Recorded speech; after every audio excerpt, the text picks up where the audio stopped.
Dead on the spot ang isang re-electionist barangay captain matapos pagbabarilin sa mismong tinitirhan nito sa barangay San Jose, Libon, Albay kahapon, August 28. Kinilala ang biktima na si Alex Repato, 51 taong gulang at residente sa nabanggit na lugar. Ayon sa inisyal na ulat ng mga otoridad, pauwi galing sa pagpa-file ng kanyang Certificate of Candidacy para sa darating na barangay election ng nasabing kapitan. Nang ito ay pagbabarilin ng hindi pa nakikilalang mga suspect.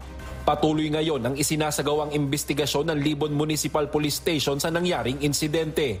Nagsagawa na din ng mga checkpoints at hot pursuit operation ng mga otoridad sa lugar para sa agarang ikadarakip ng mga suspect.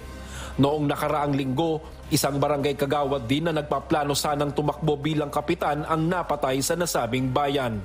Brian Baldarahe, UNTV News and Rescue.